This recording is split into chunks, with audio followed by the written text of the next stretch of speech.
عربی میں جن کا مطلب آتا ہے اندیکھا، ہڈن. انگلش میں اگر ہم ٹرانسلیٹ کریں گے تو ہڈن یعنی ہمارے آنکھوں سے اوجھل ایک ایسی مخلوق ہے اللہ تعالیٰ کی، جو اللہ تعالیٰ نے انسانوں کے ساتھ ساتھ اس قرآن شریف کو ان کے لیے بھی نازل کیا ہے. یعنی اللہ تعالیٰ اس قرآن شریف کو یا اس کے پیغام کو صرف انسانوں کے لیے نہیں بلکہ جنات کے لیے بھی اللہ سبحانہ و تعالیٰ نے نازل کیا ہے. اس سے پہلے کہ ہم اس بات کو اور تہ تک سمجھیں، پہلے یہ جان لیجئے گا کہ لیلۃ القدر اسی رات کو کہتے ہیں جس رات کو اللہ سبحانہ و تعالیٰ نے قرآن کو نازل فرمایا. تو قرآن کس کے لیے ہے؟ اللہ تعالیٰ قرآن میں فرماتے ہیں ھدی للناس وبینات من الھدی والفرقان. یہی نہیں کہ یہ انسانوں کی رہنمائی کے لیے ہے، حالانکہ قرآن کے اندر بعض جگہ پہ ایسے آیتیں ہیں جہاں پہ جنات کی ایک ہجوم یا جنات کا ایک گروہ آ کے جو ہے اللہ کے نبی صلی اللہ علیہ وسلم کے اوپر ایمان لاتا ہے اور ان سے جو ہے فائدہ اٹھاتا ہے، حاصل کرتا ہے فائدہ، اور یہ کہتا ہے کہ ان کے قوم والوں سے یہ ہمارے لیے کامیابی کا ذریعہ ہے. تو انشاءاللہ وہ تفصیلی بات میں رکھتا چلوں گا کہ ایک بات آپ غور کیجئے گا، جیسے کہ قرآن شریف مسلمانوں کے اوپر یا انسانوں کے اوپر فرض ہے کہ اس کے اوپر ایمان لانا اور اس کے اوپر عمل کرنا یا اس کی دعوت و تبلیغ کرنا، اسی طرح سے جنات کے اوپر بھی اس کے اوپر ایمان لانا، یعنی قرآن کے اوپر ایمان لانا، محمد صلی اللہ علیہ وسلم کے اوپر ایمان لانا اور اس کی دعوت و تبلیغ بھی کرنا ان کے لیے بھی اسی طرح سے شرط ہے جس طرح سے انسانوں کے لیے شرط ہے. اب رہی بات جنات اصل میں کیا چیز ہے، اللہ تعالیٰ نے جنات کو کس چیز سے بنایا؟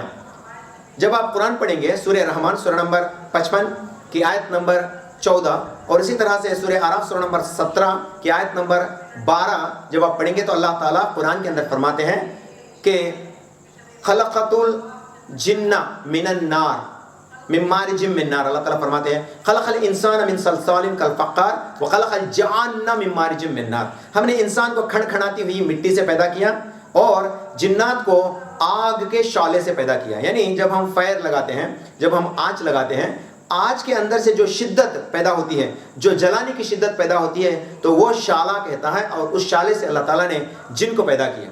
اور سب سے پہلا جو اللہ تعالیٰ نے جن کو پیدا کیا اس کا نام ہے ابلیس، اور اسی کا ذکر سورہ اعراف سورہ نمبر 7 کی آیت نمبر 11 سے 28 تک جب آپ پڑھیں گے تو یہی سلسلہ جو ہے یہاں پہ جاری کیا گیا ہے.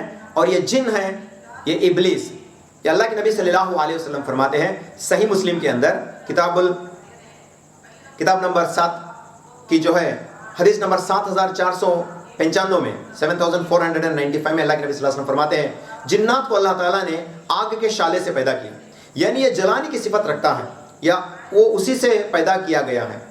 تو آئیے اللہ کے نبی صلی اللہ علیہ وسلم کے اور اقوال جاننے کی کوشش کریں تاکہ ہم جنات کو اور زیادہ اچھائی سے پہچانیں. ابلیس کون تھا؟ جنات تھا. ابلیس کس میں سے ہے؟ جن میں سے ہے. یہ تو بات واضح ہو گئی.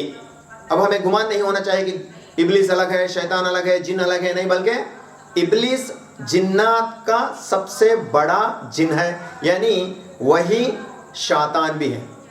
جن اللہ تعالیٰ نے مخلوق کو بنایا، اس میں سے جو صدر ہے وہ ابلیس تھا.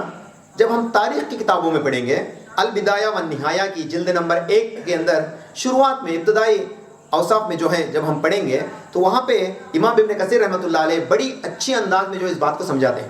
اللہ تعالیٰ ابلیس کو پیدا کر کے ابلیس کو جو ہے جنت کا داروغہ بنایا. سبحان اللہ.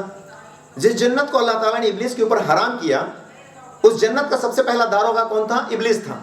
لیکن جب سے ابلیس نے اللہ کے حکم کو نافرمانی کی تو اللہ تعالیٰ اس کو اس میوے سے، اس نعمت سے دور کرا اور اسے جو ہے زمین پر بھیج دیا.